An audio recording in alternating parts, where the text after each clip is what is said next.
आज गोकुळ दूध संघाच्या ताराबाई पार्क कार्यालयात वसुबारस निमित्त गाय वासरू पूजन करण्यात आलं। त्याचबरोबर नव्यानं उत्पादित केलेल्या गुलाबजामुन, चीज आणि जनावरांसाठी प्रेग्नन्सी पशुखाद्य यांचा विक्री शुभारंभ मान्यवरांच्या उपस्थितीत करण्यात आला।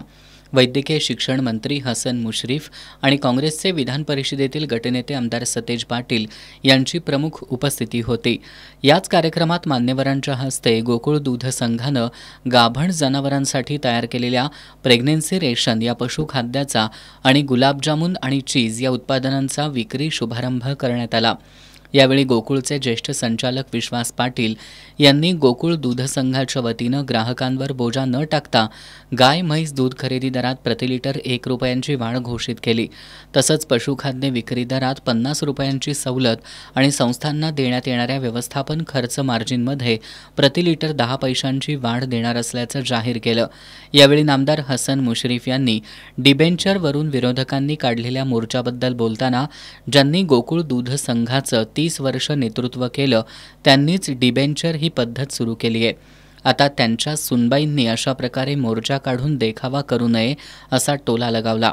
या डिबेंचरच्या प्रश्नावरून आपल्या जिल्ह्यामध्ये मतमतांतर झालेले आहे। मला आश्चर्य वाटतंय, काल जो मोर्चा काढण्यात आला, ज्यांनी 32 वर्ष या संघाचं नेतृत्व केलं, ज्यांनी ही डिबेंचरची पद्धत सुरू केलं, त्याच्या सुनबाई या मोर्चाचं नेतृत्व करत होत्या आणि त्याचं नेतृत्व करत होते 3 पराभूत झालेले माजी संचालक की ज्यांनी 5 वर्षामध्ये डिबेंचर्स हे कायम ठेवलेलं होतं।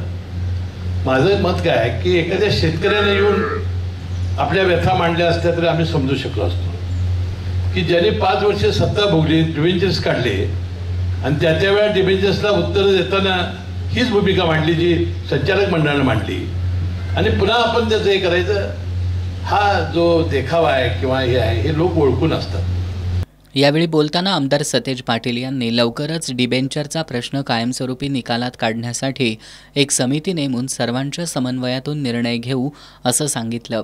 गेल्या 4.5 वर्षात गोकुळ दूध संघाचा कारभार करताना दूध उत्पादकांच्या आणि शेतकऱ्यांच्या हिताचा निर्णय घेण्याचा प्रामाणिकपणे प्रयत्न आम्ही केलाय। आम्ही कुणाचा जावई मोठा करण्यासाठी कारभार केला नसल्याचा टोला त्यांनी लगावला। काम केलं, गोकुळा एकट्याच्या कुणाच्या मालकीचा न ठेवता तो खऱ्या अर्थानं लोकशाहीमध्ये सगळ्यांच्या मालकीचा करण्याचं काम या 4.5 वर्षामध्ये प्रामुख्यानं आम्ही सगळ्यांनी या ठिकाणी केलं। ठीक आहे, काही अडीअडचणी या सगळ्या गोष्टीतून मात काढून ज्याचा उल्लेख आबाजीने केला, मुंबईमध्ये एक जागा घेतली, आपण सोलरचा प्लांट उभा केला, आता त्याचे पैसे फिटून जातील। म्हणजे जे प्रकल्प या गोकुळमधून आपण घेतले ते गोकुळच्या हिताचेच घेतले, वैयक्तिक कुणाच्या हिताचे या ठिकाणी घेतले नाहीत। वैयक्तिक कुणाचा जावई मोठा करण्याचं काम आम्ही 4.5 वर्षामध्ये केलं नाही। शेतकरी मोठा करण्याचं काम प्रामुख्यानं 4.5 वर्षामध्ये आम्ही सगळ्यांनी प्रामाणिकपणे या ठिकाणी केलं। आणि म्हणून आज देखील या सगळ्या पार्श्वभूमीवर काल सगळ्यांनी 2-4 दिवस याच्यावर चर्चा झाली। अरुणराव म्हणले तसं रविवारीचा निर्णय 1 रुपये दरवाढ द्यावा ही भूमिका आम्ही सगळ्या नेते मंडळींनी चर्चा करून घेतली। गाईला म्हशीला 1 रुपये दरवाढ देत असताना पशुखाद्याच्या माध्यमातून देखील अनुदान वाढवण्याची भूमिका आम्ही घेतली। संस्थांना 10 पैसे कमिशन जास्त देण्याची भूमिका घेतली। हे सगळे निर्णय घेण्यामागचं कारण काय? आपुलकी आणि प्रेम हे संस्थेबद्दल आणि शेतकऱ्याबद्दल आमचं आहे।